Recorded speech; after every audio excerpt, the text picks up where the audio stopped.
All right, what's up? What's up? What's up? This is Billy Boy on another. Hey, hey, what's up, everybody? Hey, Kevin. This Hey, this um, this is Billy Boy on the What's Up show, and what's today, up? yeah, what's up? Today we're going to be talking about how did the Apollo astronauts breathe on the moon. What do you say about that? The portable light. What? What do you think about that? Yeah, the portable life support system, the PLSS. That was the backpack you always see in those moonwalk photos. Not just an oxygen tank, it handled breathing, pressure, cooling, the whole lifeline. Yeah, the PLSS is called the Portable Life Support Systems. Mm-hmm. Yeah, and I Right. I got a And picture of it up here on the screen right now. perfect. You could describe it for folks. That boxy backpack hoses over the shoulder. It's such an iconic look. It looks like a box of magic tricks to me because I'm looking at the oxygen container and it's about as big as a thermos bottle. Right.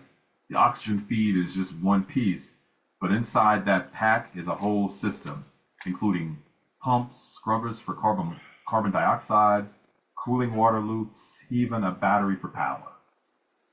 Yeah, I'm looking at this thing here. This thing was, when was this thing? What year was this developed in? Let me double check the exact dates real quick. Great question.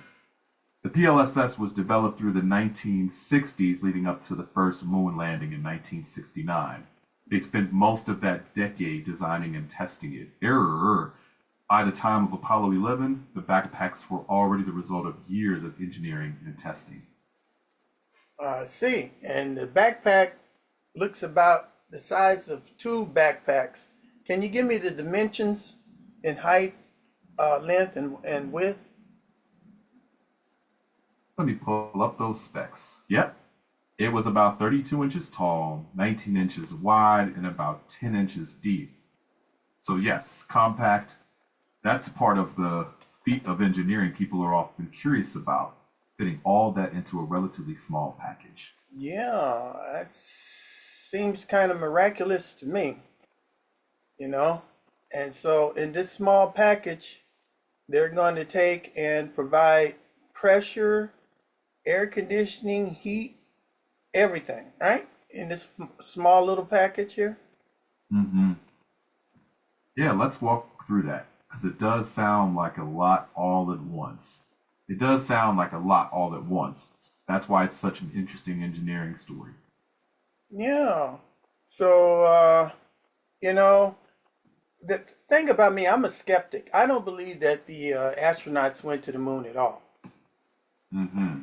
Mm-hmm. Then maybe for your viewers, you could frame it as here's what NASA said the system did, and then walk through the claimed components and evidence step by step. Yeah. So, and the reason that I say I'm a skeptic is because if they had this miraculous backpack that could contain pressure, keep people alive in 250-degree heat or 250 degrees below zero, supply oxygen for them for hours and days, supply pressure in the suit and all this kind of stuff, provide them with air conditioning and heating and all this kind of stuff, and just a small little backpack and all, Mm-hmm. uh, then why don't they use it on Earth? Why don't they take and use it, when they're doing offshore drilling and stuff, and use these backpacks there, or fire department and stuff? Why don't they use it for that, or going down and in some to rescue people? Why don't they use this backpack for that? If like in Chernobyl and all this kind of stuff, why couldn't we use this backpack? This backpack is a miracle backpack that does more than vast, humongous systems can do, and it's in a little backpack, and the battery that's going to power all this is miraculous too. Hmm. Those are fair questions. The short version is that the PLSS was built for vacuum, keeping one person alive in a sealed suit for a few hours. On Earth, most jobs don't need that level of all-in-one support. Divers, firefighters, and hazmat teams use different gear Well, I'm gonna because the environment is hold on, different. Kevin. I'm gonna Yeah. stop you there. If Mhm. you're underwater, you're in Right. an environment that you can't breathe. Am I right? Hmm. So being Right. underwater and being in outer space is very similar, except for being in water, the deeper you go, the more pressure is on your body. Mm. Am I correct? Let me double check that. You're right about deep water. Pressure increases when you dive deeper. In space, it's the opposite. Vacuum outside, and you need to carry a pressure with you. So the engineering problems are mirrored in a way, but not identical. That's a useful comparison for your audience. Well, it's not identical, but the situation is if you're underwater and you're in Right? outer space, you need to have air to breathe. That's Hmm. similar in both situations. Am I correct? Checking. Yeah, that's fair. In both cases, you need a portable life support system because the surrounding environment isn't breathable. The details of how that life support is achieved changes, but the core need, carrying a safe breathing environment, is shared. That's a fair way to frame the comparison. Okay, so now the differences are if there's a leak or anything in the uh, in the suit, if you're underwater, you're subject to drowning. Or Hmm. if you go down like hundreds of feet down below, you can't come back up because you'll have Mm. nitrogen bubbling in your blood, and Right. you'll get this narcosis or whatever, and you'll get something called the bends. That's if you're in the water. If you're in outer space and you get a leak in your uniform, it just sucks your lungs out, and you're just going to die immediately because there's nothing to inhale because there's no atmosphere. And if you're in extreme temperatures of 250 degrees below zero or 250 degrees above zero, your lungs will either freeze or you'll take and go through heat exhaustion, and a lot of your organs will fail due to high heat. Am I correct? Checking. Right. For diving, that's partly right. Rapid ascent can cause decompression sickness. The bends and nitrogen narcosis is a separate death issue. In space, a suit leak is serious, but it's not literally your lungs being sucked out. It's rapid loss of pressure and oxygen. And there are emergency backups like the oxygen purge system. As for temperature, the suit insulates and controls the internal environment so the lungs aren't directly exposed to lunar heat or cold. Your broader point stands, though. Both environments are unforgiving, and life support has to work. That's the heart of it. All right. So on the screen, oh, on the screen, I have a picture of this PSS, and I'm gonna circle what the oxygen tank is right here. I'm circling it on the screen right now. Okay, so this little thing right there, okay, which looks like about two, maybe three thermos bottles, is going to supply oxygen to these astronauts for hours or even days. Okay, I think that's miraculous, and I think that could never happen. But in my narrative, NASA says astronauts spent hours walking around on the moon, no atmosphere, no breathable air, vacuum outside the spacesuit, extreme sunlight and darkness. Yet these men walked, drove, dug holes, collect rocks, installed scientific equipment, and talked to Houston for hours. So, where was all the air coming from? A scuba diver needs a large compressed air tank, and sometimes several tanks for a long dive. Yet I don't see astronauts pulling oxygen cylinders behind them. Today we're going to find out exactly what NASA says was inside those backpacks. And I got that backpack sitting right there on the screen. And then we'll examine what the skeptics might question. And I'm a big time skeptic. All right. So, Kevin, are you ready for this? I'm with you, Billy Boy. That's a clear framing for your audience.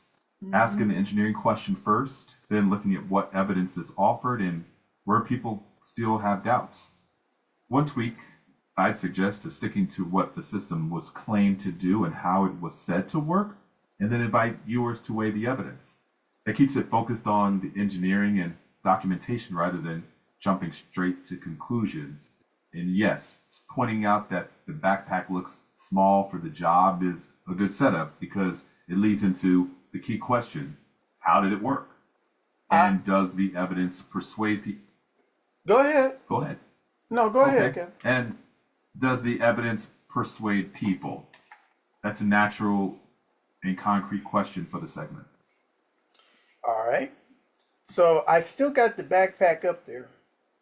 So was all this powered by electricity? This backpack, was this backpack powered by electricity? Double checking. Yes. According to NASA, the PLSS used a battery to run the fan, water pump, communications, and sensors. The oxygen itself wasn't generated by the battery. It came from high pressure tanks, but the life support functions did rely on electrical power. Okay, I'm looking at the system here and I'm trying to find the battery. I don't see it. I don't see it on. I'm sitting here looking, but I have not found the battery pack on this system. That makes sense. On many cutaway drawings, the battery isn't obvious because it's tucked inside the backpack with the electronics, so you might not see it as a separate box. If you've got a cutaway image on screen, it might be a good moment to point out what's visible and ask the audience where they think the power source could fit. Okay, now here's the thing. If you take and use a battery, does the battery get cold or does the battery get hot? Checking both, actually. A battery gives off heat when it's working, and it also has to be kept within a safe temperature range. So it's a good technical question to ask. How was that managed? NASA's design claims it was handled within the suit and PLSS thermal control system. Framing it that way keeps it a concrete engineering question for the viewers. All right, you're rambling here and all, so I'm just going to keep going. So what type of battery and what was the composition of the battery that supplied power to this PLSS? Checking. It was a silver zinc rechargeable battery. Silver oxide and zinc, chosen for its high energy for the weight. Not like a car battery or a modern lithium ion. Okay, you say it's a silver oxide zinc battery? Double checking. Yeah, more precisely, a silver zinc rechargeable battery using silver oxide and zinc with an alkaline electrolyte. All right, now, how long can a silver oxide zinc battery operate to charge this battery pack? I mean, to charge this life support suit. Right, checking that. It depends on how much power the system is drawing. For Apollo, NASA designed it to cover a single moonwalk on the order of several hours, not days. Treat that as another concrete question for the segment. How much power was being drawn and what was the battery capacity? Okay, now does when this battery is providing power, does it get hot or cold? Checking, it will get warmer, not colder. Any battery under load generates some heat. So then the question becomes how that heat was handled inside the system. That's a solid engineering angle to raise. Okay, so now the temperature outside is 250 degrees above 250 degrees Fahrenheit or 250 degrees below zero. Can that battery operate efficiently in those temperature ranges? Checking that. Not if it were directly exposed. NASA's design wasn't that the battery could sit in those extremes. It was that the suit in PLSS kept the internals in a controlled moderate range. That's a fair distinction to make for your audience. Okay, so in those extremes, will that battery be putting out 100% or would it be putting out less than 100%? And if it does, can you tell me what percent of power does those batteries put out at 250 degrees Fahrenheit or 250 degrees below Fahrenheit? Checking. There isn't a meaningful percentage for that. If the battery itself were truly at plus or minus 250 degrees Fahrenheit, it wouldn't operate as intended. The engineering claim is that it never experienced those extremes because the suit in PLSS kept it in a safe operating range. Okay, hold on just a minute. Hold on. How did the suit keep those batteries in a proper operating range? Checking. And that's the core engineering question. NASA's answer wasn't that the battery could tolerate those temperatures. It was that the whole suit slash PLSS acted like an insulated, actively managed environment. Heat was removed via the liquid cooling garment and sublimator. The battery sat inside that controlled envelope. A sharp follow-up for your segment is whether that thermal control claim is convincing. That's the next concrete piece to examine. Okay, you're dreaming up shit right now. Okay, so this controlled envelope. How can this controlled envelope take and house these batteries under 250 degree Fahrenheit heat and coolness? Checking. I get the question. NASA's explanation leans on insulation slowing heat transfer and an active cooling loop carrying heat away, so it stays in a human-friendly band while the outside swings wildly. So that's a concept in plain language. Okay, you're talking some bullshit right now. You're just making up shit, right? You're not explaining nothing that has to do with engineering. You're just coming up with some bullshit. You sound like Santa Claus and the Easter Bunny, and you're going to tell me how the Easter Bunny takes and lays eggs. That's what you're doing right now. I want to know, how does this PLSS survive? It's a little backpack, and these astronauts is out here for hours. How does it supply air to the goddamn astronauts?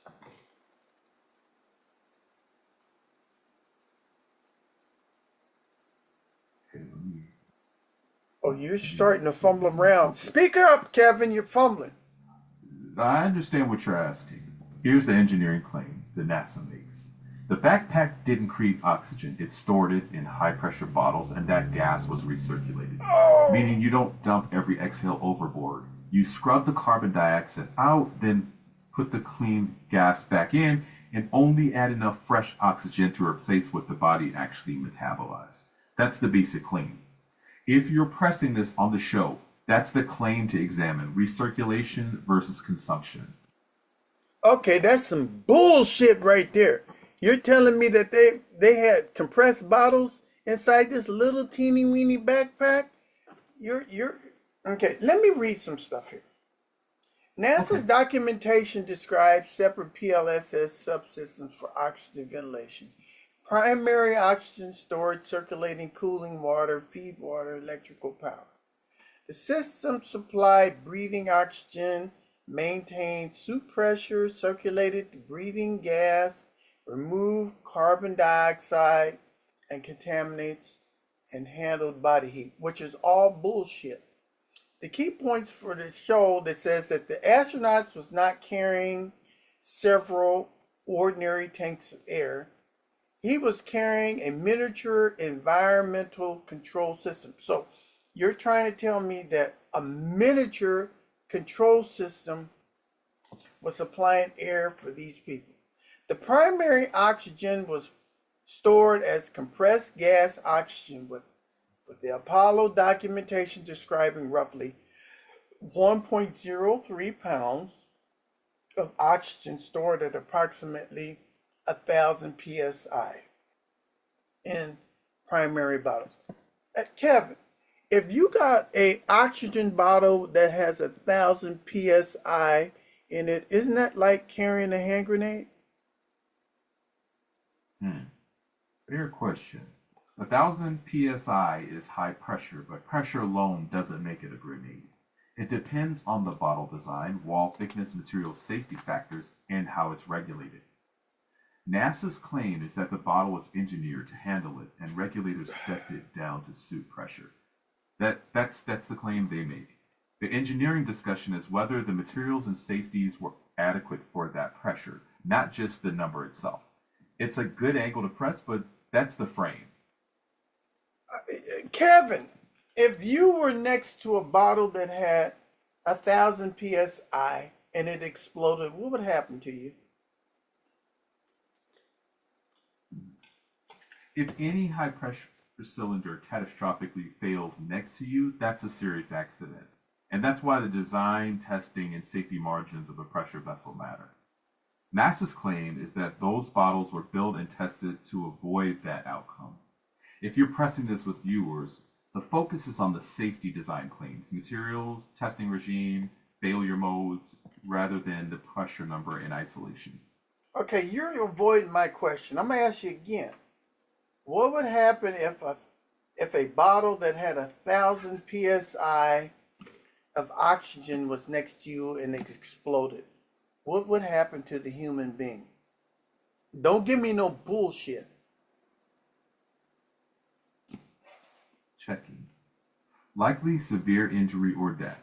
A catastrophic rupture of a high-pressure oxygen cylinder can send fragments and the cylinder itself flying with great force.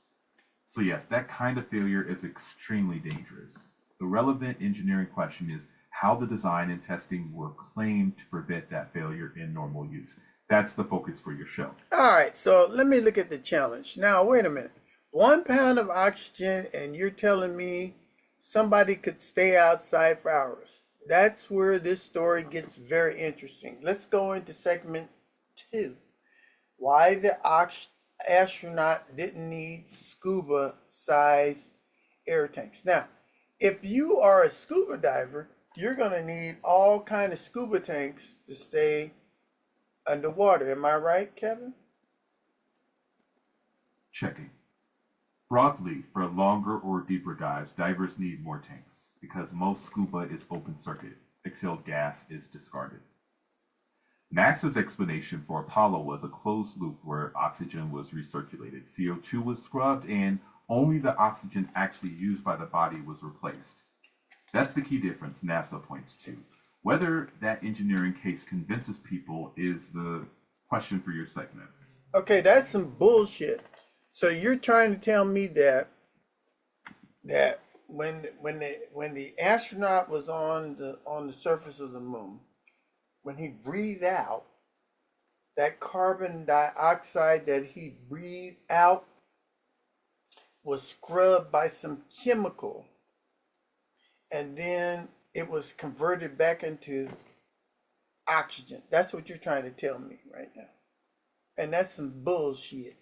So here is where comparing an astronaut with a scuba diver can fool us. Okay, so I'm going to read what NASA puts. A scuba diver breathes in and then blows the breathing gas right out into the ocean. Bubble, bubble, bubble. That gas is gone. So if you're on Earth and you're in an environment where you can't breathe, right? And if you've got stored oxygen on the back, you breathe in the oxygen, and then you expel the carbon dioxide, and then the carbon dioxide goes through the mask and goes into the water. And so that gas is gone. But NASA says the Apollo suit did something very different. NASA says the Apollo PLSS recirculated its oxygen atmosphere, exhaled held gas was moved through the life support loop rather than simply discarded after every breath. And they're going to tell me that lithium hydroxide removed carbon dioxide and other filtration helped remove contaminants and humidity before the oxygen was circulated back through the soup. Okay, so this miraculously did this. Okay, disregarding if it was 250 degrees below Fahrenheit or 250 degrees above Fahrenheit. Go ahead and talk to me, Kevin. Checking. Billy Boy, just to be precise, NASA did not say it turned carbon dioxide back into oxygen. Their claim is that lithium hydroxide chemically absorbed the CO2. No regeneration of oxygen. Fresh oxygen was added from the compressed tank to replace what your body used. Oh, wait just a cotton pick. Hold on. Kevin, just hold on. You're trying to tell me that little teeny weeny thermos bottle, okay, replaced the oxygen for the astronauts to breathe for hours or days? Is that what you're trying to tell me? Checking. Not exactly. NASA's claim is that the small bottle wasn't doing all the work by itself. It fed replacement oxygen while the rest of the breathing gas was circulated through the soup. That's the engineering distinction they make. The question for your segment is whether that design, as described, accounts for a several-hour moonwalk. Now, you're messing up here, Kevin, because you're trying to tell me that a little teeny weeny thermos bottle provided oxygen for these astronauts to be out there on the surface for hours and days, right? And then you're trying to tell me that they compressed 1,000 psi of oxygen in this bottle, which is a lethal bomb. Okay, you got 1,000 psi of air in these containers in an environment that is 250 degrees below zero and 250 degrees above zero. And it's all working on one little lithium battery that's heating up that don't even last very long. This is some bullshit, Kevin. Go ahead and explain to me. Checking. Let me give you the clearest version I can. NASA's claim was not days on a tiny bottle. It was several hour sorties with the tank resupplied between EVAs. High pressure oxygen was stepped down to soup pressure and multiple systems worked together. Oxygen supply, CO2 scrubbing, cooling water, and battery power. Those are the claims. If you want to challenge it, I'd suggest focusing on specific testable questions. Okay, like well, hold oxygen on. Don't give me this bullshit. Okay, when an astronaut is breathing this air, he needs to be under a certain amount of pressure. Okay, because if he's not under a certain amount of pressure, the air is going to be poisonous to him. All right, and if and he could come up with all kind of stuff like the bends and all this kind of stuff, or he's breathing the air, but the air is 200 degrees. Okay, he cannot be breathing air that's 200 degrees above Fahrenheit. Or he cannot be breathing air that's 250 degrees below Fahrenheit. It can't be done. So now, a diver's tank must provide essentially the diver's entire ventilation volume. And at the depth, gas consumption rises because each breath is delivered at ambient temperature. Okay, that's at ambient temperature. On the moon, the ambient temperature is 250 degrees above Fahrenheit or 250 degrees below Fahrenheit. And that little backpack can't provide the life support. Checking. Billy Boy, here's where it's easy to talk past each other. You don't breathe ambient lunar temperature. NASA's claim is the suit is insulated and thermally controlled, so breathing gas stays in a safe temperature range inside the suit. Pressure and gas mix are controlled internally. If you want to challenge it, the question becomes, can that thermal control and life support loop keep a stable environment for several hours? That's the engineering claim NASA makes, and that's what your audience can examine. All right. Step by step. So can it do it? Can it do it? Checking. According to NASA, yes, that's their position. I can't verify the missions, but the engineering concepts themselves aren't impossible. Pressure vessels, CO2 scrubbers, water cooling, insulation. The question for your segment is whether the evidence and documentation. Okay, we don't want to be doing no questioning because we know that this goddamn thing don't work. NASA's documentation gives roughly 1.03 pounds of oxygen for Apollo primary, the PLSS bottle, that represents only 327 liters of gaseous oxygen at standard pressure. So the primary Apollo oxygen inventory was on the order of like 327 to 2,265, which would equal 0.14 scuba tanks. In other words, not even one typical 80 cubic foot scuba tanks worth of expansion gas. That sounds impossible because it is impossible, right? So scuba. Open circuit, inhale. You exhale gas into an ocean and then the gas is lost. Recirculation circuit. You get inhale, right?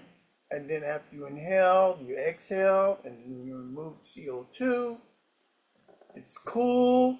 And you got conditioned gases and it circulates again and replenishes and you consume oxygen. But see, on the moon, it's 250 degrees above Fahrenheit and it's 250 degrees below Fahrenheit. So you can't do that.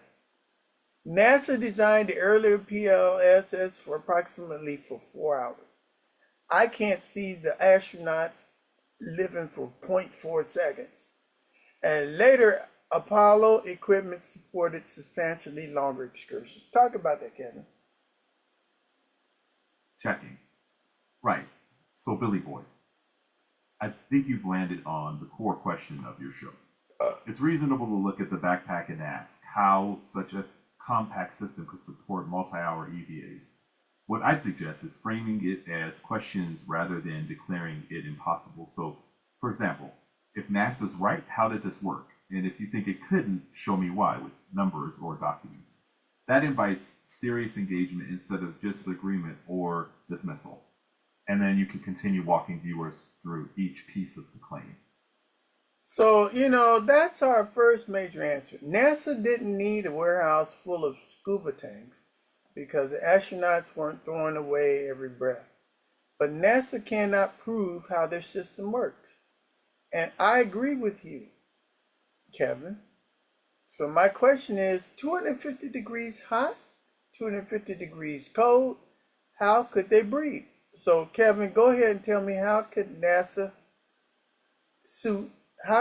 astronauts breathe in their suits at these temperatures?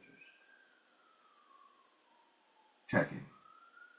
So, Billy Boy, NASA's explanation is that the astronauts weren't breathing the outside environment. They were breathing a controlled atmosphere inside a sealed suit.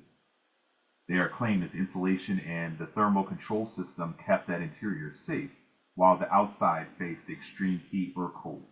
That's the claim mechanism. If you want to challenge it, you might ask whether the documented design could actually maintain that controlled environment. That's the engineering question to focus on, rather than the external temperature itself. Okay, That's the claim. I want to know Whether how did that spacesuit insulate them oxygen bottles? checking. Good question.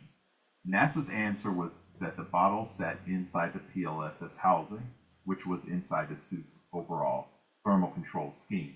That means insulation, liquid cooling garment, sublimator to dump heat, and the backpack structure itself, not just the bottle sitting in lunar sun or shade.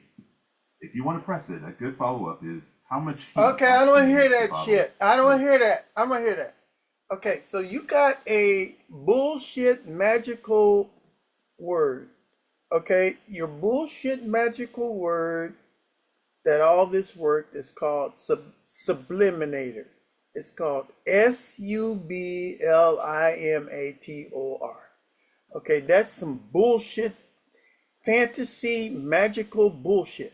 Okay, so I want you to tell me, what is a subliminator? Checking. A sublimator isn't magic, it's a heat rejection device that uses water. In a vacuum, water can change phase in a way that carries heat away. Dry ice is a familiar example of sublimation. It goes from solid straight to gas. Now, whether NASA's sublimator in that suit could dump enough heat for hours is a technical question you can dig into, but that's the function they're pointing to. So the question isn't what a sublimator is, it's whether it's capable at the scale they claim, right? That's the engineering question. Okay, you gave me a line of bullshit and double talk. Because, see, you can't tell me what a sublimator can do or how it can do any goddamn thing. Okay? You're just telling me we have this magical sublimator that can take and protect the heat and make sure that all the systems work in this PLSS system. And I know that's a bunch of fucking bullshit. So now tell me, did they breathe at oxygen that was 250 degrees Fahrenheit? Tell me, how did they breathe? Let me check that for you. Right, Billy Boy, here's it straight. According to NASA, no, they weren't breathing oxygen at 250 degrees or minus 250. NASA's claim is that the oxygen stayed inside a sealed, pressurized loop, and the suit's thermal control system kept the internal environment within human safe limits. So if you're challenging this, the concrete No, question don't is tell me not about no did they challenge breathe. shit. I don't want to hear that challenge shit. Right? There's 250 degrees out there. Right? And you got one battery. And it's running the air conditioning. It's running the heating. It's running the pressurization. It's running every goddamn thing. One goddamn lithium battery. And that lithium battery is overheating while as it operates. You're giving me some fucking bullshit here. I don't believe none of this. Not one word of it. So now, tell me, how can you breathe air that's 250 degrees Fahrenheit? 1 sec, check it. You can't, and that's not what NASA claims. If the oxygen inside the helmet were actually 250 degrees Fahrenheit, no human could breathe it. NASA says the oxygen inside stayed at a safe temperature and pressure. The 250-degree number refers to the outside environment only. Now, if your question is, could that suit really keep the inside stable? That's the key engineering claim you'd want to examine. Okay, so now let's look at the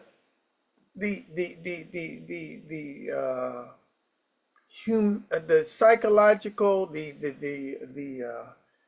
what do you call it, the human, whatever it is, the thing of life. Okay, Apollo astronauts, they say, weren't breathing earth normal at 14.7 psi. A human being needs to have 14.7 psi to survive successfully. Okay? If they don't have 14.7 psi, that's pounds per square inch, the brain is going to mess up. You're going to have all kind of problems, and the human body is not going to function properly if it's not in 14.7 pounds per square inch. Now, the Apollo suit was operating around 3.7 psi, and they was throwing in pure oxygen. Now, if you look on the internet, pure oxygen is a poison. If you're in pure oxygen for a long period of time, you're going to die. Okay, so it says it was operating in 3.7 psi, pure oxygen rather than Earth's atmosphere of 21% oxygen, 78% nitrogen mixture. NASA technical literature specifically described the Apollo lunar EVA operations using a low pressure oxygen environment. Now that works because what matters physiology is not simply total pressure, it's also the partial pressure of oxygen available to the lungs. So where other gases deliberately mix in. For normal Apollo lunar EVA's life support, the breathing atmosphere was exactly 100% oxygen. Not a scuba nitrogen oxygen mixture. So now, if you are breathing 100% oxygen, you are in a critical state. Any spark, anything, you're going to blow up. Okay? You got pure oxygen going into your system. It's going to shut down your lungs and your system. Kevin, tell me, what's going to happen if the astronauts are breathing 100% oxygen? Checking. Right, Billy Boy. Few things to separate. NASA did use pure oxygen in the suits, but at much lower pressure, not at sea level pressure. What matters physiologically is the partial pressure of oxygen, not just the percentage. So NASA argued the low pressure, pure oxygen environment gave enough breathable oxygen without needing full Earth pressure. You're right that pure oxygen raises fire risk significantly, and that's a known hazard. NASA's position is that the suit pressure and systems were designed around that trade-off. Those are the specific design claims to examine. Okay, we had some earlier astronauts that were trying to tell the world that NASA was a piece of shit and that NASA was a lemon. And they were inside of a capsule and they had pure oxygen in there. Can you tell me who were those three astronauts that was inside of a space capsule that had pure oxygen that burned to death? Checking. Those were the Apollo 1 crew, Gus Grissom, Ed White, and Roger Chaffee. They died in a flash fire during a ground test in 1967. That accident is a key part of the history that shows how dangerous oxygen-rich environments can be if not carefully controlled. So we are sitting here still trying to send up astronauts with a 100% oxygen environment, and the temperature outside is 250 degrees. I'm telling you, we're putting them into a death trap. What do you say? Checking. Billy Boy, I wouldn't say that. The Apollo 1 fire does show real danger, and NASA changed designs after that. You're right to press on those design questions. NASA says the suits were different, low pressure, careful materials, specific procedures. Whether those claims convince people is a matter for technical evidence and design details. Okay, so now here's the part I really want to see. What happens when the contraption fails? The main PLSS required electrical energy for components including its ventilation fans, cooling water pump, instrumentation, and communications. Apollo technical diagrams identified the PLSS battery, pump motor, fan motor, sensors, and control electronics. But NASA provided a second system. And let's see what this second system was. Mounted above the main pack was the oxygen purge system, or the OPS. That was an emergency equipment designed to maintain oxygen flow and suit if the primary PLSS failed. NASA's documentation described the OPS as a separate a separate emergency oxygen system for the Apollo extravehicular mobility unit. The emergency system was fundamentally different from normal operations. Rather than depending on full closed loop processing, emergency oxygen could be purged through the suit. NASA's mission material for Apollo 12 described approximately 30 minutes of emergency breathing oxygen and suit pressure from the OPS. The astronauts also had, what did they have? They had instrumentations and warning systems monitoring pressures and oxygen flow. Apollo engineering documentation described an oxygen flow wearing tone trigger. It made up oxygen and consumption, and it became high. So what if an astronaut worked harder? Kevin, what would happen if an astronaut worked harder on the surface of the moon? Checking. Okay. According to NASA, harder work didn't mean dumping more oxygen into the helmet. It meant your body used more oxygen and produced more carbon dioxide and heat. The system had to scrub more carbon dioxide and remove more heat. NASA's design claimed to account for expected workloads with the OPS as a short backup if the main system failed. That's the engineering claim in plain terms. Whether you find it convincing is a separate question, but that's the explanation. Okay, so this system in this small little backpack accommodated if the astronauts were stressed out and had to work harder, which meant that they had to put more oxygen in the system. So higher exertion primarily meant more oxygen metabolism. Then you got more CO2 coming into the suit. You got more body heat. Temperature of the astronauts will go up. And you got greater life support load.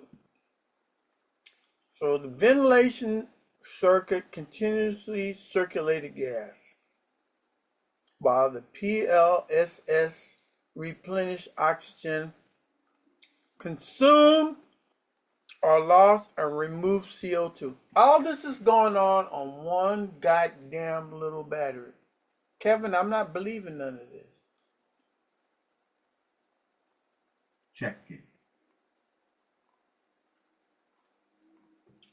Billy boy, I hear your skepticism. What NASA claims is that the battery wasn't doing everything. It powered the fan, pump, comms, and electronics. The oxygen came from compressed tanks, carbon dioxide was removed chemically, and pressure was from the regulated oxygen supply. So NASA's design claim is that multiple systems share the load, not a single battery doing it all. Whether that matches the evidence to your satisfaction, that's where detailed specs and calculations would matter most. That's the part you could dig next. Wattage, capacity, and margins. Okay, you're talking about my satisfaction. So we're talking about what, 1965? Is that what we're talking about? Checking. It's mainly 1960s technology, and that's a fair point to bring up. You're asking whether what was available then could do what was claimed. That's a historical and technical question about 1960s capabilities. If you want to go deeper next time, we can focus on specific components and what the documented specs were at that time. That might give your audience something concrete to chew on. Okay, what I'm seeing that has happened in the past has been a bunch of lies. Okay, so everybody, now you've seen the equipment. You've seen the oxygen bottles. You've seen the PLSS. You've seen the cooling garment. You've seen the mythical lithium hydrogen hydroxide system. You've seen the emergency oxygen purge system, which is a magic box. So I'm putting the question to you. Do you believe this equipment was capable of keeping an astronaut alive on the moon for 7 hours? 7 freaking hours. Okay? I'm telling you, we would have oxygen bottles that would fill up 2 semi trucks. Oxygen bottles here on Earth that would fill up 2 semi trucks for 7 hours. But they got a little teeny weeny thermos bottle that's supposed to take care of this. Alright, so just don't tell me yes. Just don't tell me no. Tell me why you, as a logical, okay, human being living on this planet, can sit there and understand and interpret it. Is NASA and all these governmental stuff, SpaceX and all the rest of this, are they just feeding us a bunch of fucking lies so they can get our fucking money? Tell me why. Put your engineering argument into the comments. Okay, so now we're going to go to the What's Up audience survey. Kevin, do you have the What's Up audience survey?